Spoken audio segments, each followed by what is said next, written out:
অনেক মানুষ অনেকভাবে আমরা ইবাদত করি, আমল করি। কেউ নামাজ পড়ে আল্লাহ সন্তুষ্টি চায়, কেউ রোজা করে আল্লাহ সন্তুষ্টি চায়, কেউ বা সৎ কাজ করে আল্লাহ সন্তুষ্টি পেতে চায়, তাই না? প্রত্যেকটা মানুষ কিন্তু আমরা চাই যে আল্লাহ সন্তুষ্টি। কিন্তু জানেন যে এমন কিছু মানুষ এই পৃথিবীতে আছে যাদেরকে নিয়ে আল্লাহ নিজে গর্ব করেন। আল্লাহ তাআলা তাদেরকে নিয়ে গর্ব করেন। কাদের সামনে? ফেরেশতাদের সামনে। এই মানুষগুলো কারা? তারা কারা? যাদেরকে নিয়ে দেখেন, লা খাউফুন আলাইহিম ওয়া লা হুম ইয়াহজানুন, এদের কোনো চিন্তা নাই, এদের কোনো আশঙ্কা নাই, এদের কোনো ভয় নাই। আল্লাহ তাআলা এদেরকে বিনা হিসাবে কিয়ামতের ময়দানে জান্নাত দেবে।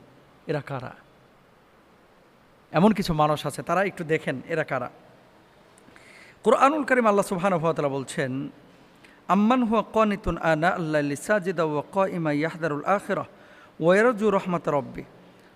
তবে কি এরূপ ব্যক্তি সেই ব্যক্তির সমতুল্য হতে পারে যে আখিরাতকে ভয় করে এবং নিজ প্রতিপালকের রহমতের আশা করে, রাতের মুহূর্তগুলোতে ইবাদত করে, কখনো সিজদা অবস্থায়, কখনো দাঁড়িয়ে। বলো, যারা জানে আর যারা জানে না তারা কি সমান? সুবহানাল্লাহ। এরপর আবু যর গিফার রাদিয়াল্লাহু তাআলা আনহু বলছেন, নবীজি সাল্লাল্লাহু আলাইহি ওয়াসাল্লাম বলেছেন, সালাসাতুন ইউহিব্বুহুমুল্লাহ, 3 শ্রেণীর মানুষ আছে যাদেরকে আল্লাহ রাব্বুল আলামিন বিশেষভাবে ভালোবাসেন। মানে এদেরকে আল্লাহ তাআলা বিশেষভাবে আল্লাহর ভালোবাসার চাদরে ঢেকে ফেলেন। এরা কারা? আল্লাহু আকবার। এরা হচ্ছে এক শ্রেণী হলেন যারা রাতের শেষ ভাগে ইবাদত বন্দেগী, জিকির আজকার, তেলাওয়াতে মগ্ন থাকে, এমনকি সফর ও ক্লান্তির হালতেও। এক কাফেলা পুরো রাত হেঁটে হেঁটে বা উট নিয়ে সফর করেছে, কখনো গরম কখনো ঠান্ডা। সারা রাত যদি আপনি হাঁটেন, ফজরের ঠিক আগ মুহূর্তে আপনার শরীরের ক্লান্তিটা আপনি বুঝতে পারেন যে কী পরিমাণ ক্লান্ত হবে আপনার শরীর। নিঃসন্দেহে আপনি বলবেন যে প্রচণ্ড রকমের। এবং আপনি সৌদি আরবে বিমানে নাইমা উমরা করার পরে তো আপনি জিন্দা লাশ হয়ে যান। কী পরিমাণ পরিশ্রম বিমানে যাওয়ার পরেও।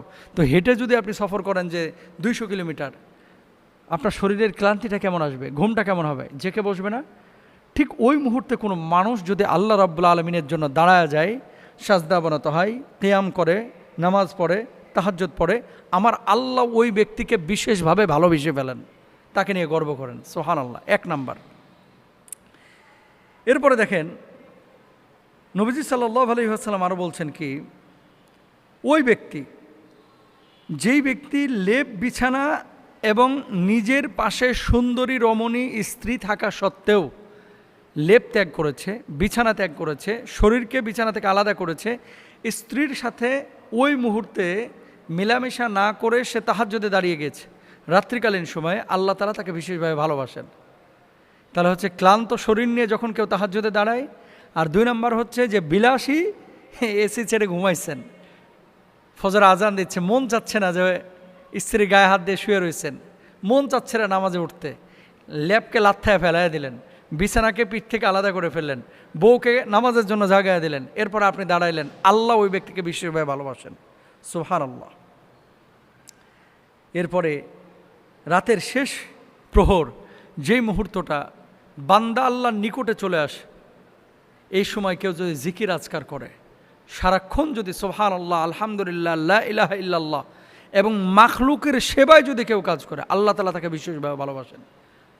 আহাব্বুন নাস ইলাল্লাহ মাইয়ানফাউহুম লিন্নাস, মানুষের মধ্যে সর্বোত্তম মানুষ সেই যে মানুষটা মানুষের উপকারে কাজ করে। সুতরাং রাত তো আমাদের এখন কাটছে ফেসবুকে, আমাদের রাতগুলো কাটতেছে এখন ইউটিউবে, আমাদের রাতগুলো এখন কাটছে নেটফ্লিক্সে, আমাদের রাতগুলো কাটছে এখন এডিটিংয়ে, ভিডিও এডিটিংয়ে। আমাদের রাতগুলো এখন কিভাবে চলে যাচ্ছে? রাতকে আল্লাহ দিল বিশ্রামের জন্য, তাহাজ্জুদের জন্য। আমরা রাতগুলোকে অবলীলা এভাবে শেষ করে ফেলছি। আল্লাহ আমাদেরকে বুঝদান করুক, আমিন।